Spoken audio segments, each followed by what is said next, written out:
ನಮ್ಮ creativity things ಚಾನಲ್ಗೆ ನಿಮ್ಮೆಲ್ಲರಿಗೂ ಸ್ವಾಗತ. ದಯವಿಟ್ಟು ನಮ್ಮ ಚಾನಲ್ನ ಸಬ್ಸ್ಕ್ರೈಬ್ ಮಾಡಿ ಹಾಗೆ ಲೈಕ್ ಮಾಡೋದನ್ನು ಮರಿಬೇಡಿ. ಇವತ್ತು ಆರೋಗ್ಯಕ್ಕೆ ಉತ್ತಮವಾದಂಥ ಬೇಳೆ ಕಡುಬು ಹೇಗೆ ಮಾಡೋದಂತ ನೋಡೋಣ.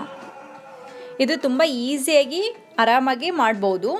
ಚಪಾತಿ ತಿಂದು ಸಾಕು ಅಂತ ಅನಿಸಿದಾಗ ಈ ರೀತಿ ಕಡುಬು ಮಾಡ್ಕೊಂಡು ತಿನ್ಬೋದು. ಇದು ತುಂಬ ಟೇಸ್ಟಿ ಕೂಡ ಆಗಿರುತ್ತೆ. ಅದಲ್ಲದೆ ಇದಕ್ಕೆ ಬೇಕಾಗಿರುವ ಎಲ್ಲ ಪದಾರ್ಥಗಳು ತುಂಬ ಸರಳವಾಗಿ ಮನೇಲಿ ಸಿಗುವಂಥದ್ದನ್ನೇ ತೊಗೊಂಡಿದ್ದೀನಿ. ಇವಾಗ ಕಡುಬು ಹೇಗೆ ಮಾಡೋದಂತ ನೋಡೋಣ. ಸ್ವಲ್ಪ ಹಿಟ್ಟು ತೊಗೊಂಡ್ಬಿಟ್ಟು ಸಣ್ಣದಾಗಿ ಹೊಸಿತಾ ಇದ್ದೀನಿ. ಇದರಿಂದನೇ ನಾವು ಎರಡು ಕೈ ಬಳಸ್ಕೊಂಡು ಸಣ್ಣದಾಗಿ ಕಡುಬುಗಳನ್ನು ಕಡಿಬೇಕು. ಇದು ಹಿಟ್ಟು ಹಚ್ಕೊಂಡು ಕಡಿಬೋದು, ಇಲ್ಲ ಎಣ್ಣೆ ಹಚ್ಕೊಂಡು ಕೂಡ ಕಡಿಬೋದು. ಒಂದಕ್ಕೊಂದು ಅಂಟ್ಕೊಳ್ಳೋದಿಲ್ಲ ಎಣ್ಣೆ ಹಚ್ಕೊಂಡ್ರೆ.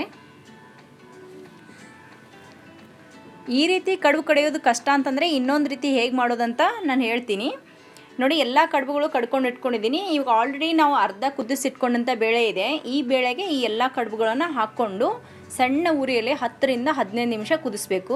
ಇದು ಫುಲ್ ಕಡುಬು ಮತ್ತು ಬೇಳೆ ಎಲ್ಲ ಕುದಿಬೇಕಾದ್ರೆ 2 ಗ್ಲಾಸ್ನಷ್ಟು ನೀರು ಬೇಕಾಗುತ್ತೆ. ಈ ಮಧ್ಯದಲ್ಲಿ ಸ್ವಲ್ಪ ಎಣ್ಣೆ ಕೂಡ ಹಾಕ್ಕೋಬೋದು, ಒಂದಕ್ಕೊಂದು ಅಂಟ್ಕೊಳ್ಳೋದಿಲ್ಲ.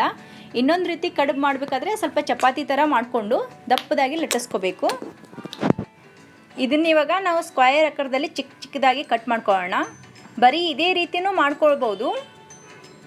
ಇದು ಮಾಡಬೇಕಾದ್ರೆ ಸ್ವಲ್ಪ ದಪ್ಪದಾಗಿ ಮಾಡಿಕೊಂಡು ಸಣ್ಣದಾಗಿ ಕಟ್ ಮಾಡಿಕೊಂಡು ಸ್ವಲ್ಪ ಟೈಮ್ ಕಮ್ಮಿ ಬೇಕಾಗುತ್ತೆ ಇದು ಕುದಿಬೇಕಾದ್ರೆ, ಇಲ್ಲಾಂದರೆ ಮೆತ್ತಗಾಗುತ್ತೆ. ಅದನ್ನು ಹಾಕಿದ್ದೀನಿ ನೋಡಿ. 10 ರಿಂದ 15 ನಿಮಿಷ ಕುದ್ದಿದೆ.